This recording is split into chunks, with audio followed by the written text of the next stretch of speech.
Hello all. In this session, we study about the early history of the British Isles.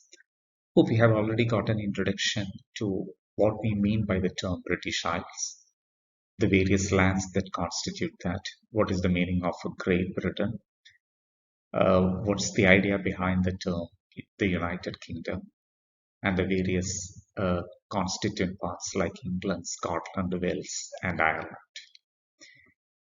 Now let's see something about the early history in this group of islands. The history of the land may be traced from the Palaeolithic or the Old Stone Age, where people led a nomadic existence. They used weapons and implements made of rough stone, some of which are preserved even now. Then we move to the Neolithic or the New Stone Age. At this time, the people were more settled. They tended animals. They became an agrarian community. They tilled the land. And their weapons and implements got better. They used polished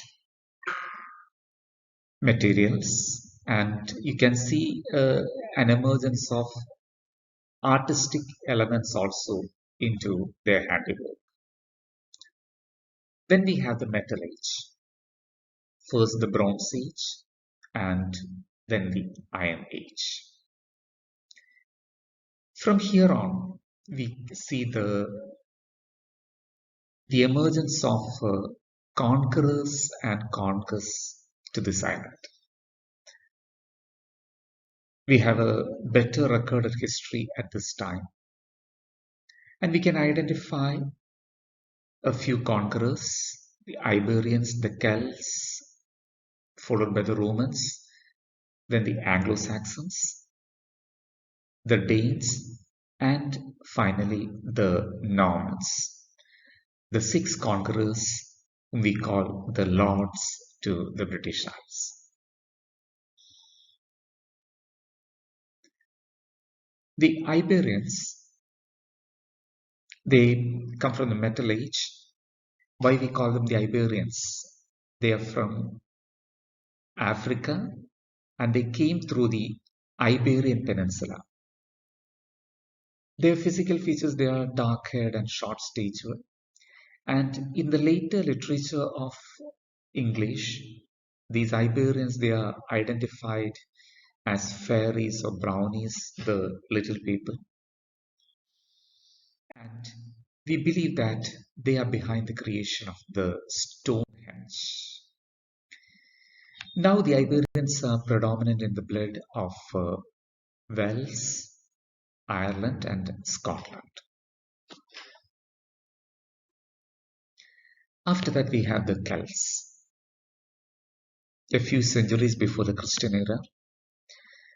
They are tall, golden-haired. Perhaps the feature we sometimes identify the Westerners or the English people with.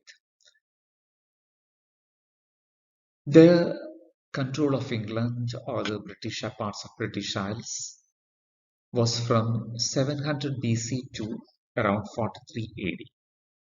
So that is the second group. First the Iberians, then the Celts. One Celtic tribe had the name Brythons, and from that you have the name Britain. So when the Celts came, the Iberians were there. They drove the Iberians to the northwestern parts of England. The northwestern parts of England were not very inhabitable. So any conquering group will drive out the existing dwellers to the northwest. Then we have the Romans. 54 BC, Julius Caesar invaded England, but the Roman Empire was established only from the 43 AD in England, which went up to 410 AD. So the Iberians, the Celts, and the Romans. Then we have a very powerful group, the Anglo Saxons.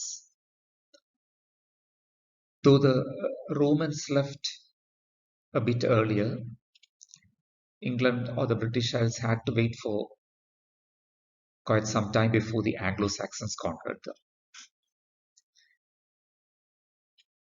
The Anglo Saxons, a Germanic tribe,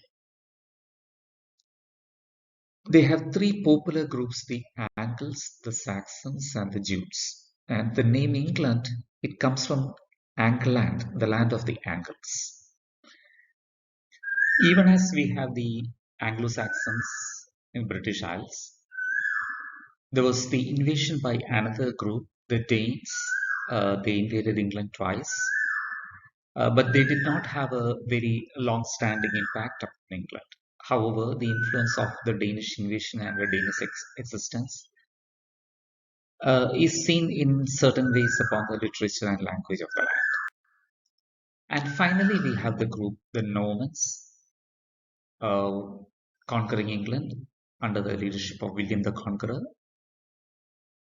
The date is important, 1066, the Battle of Hastings. So these are the six people who determine the history of the British Isles in a certain way. Starting with the Iberians, moving to the Celts, then the Romans, after that the Anglo-Saxons, a short period where we have the Danish presence, and finally the Normans.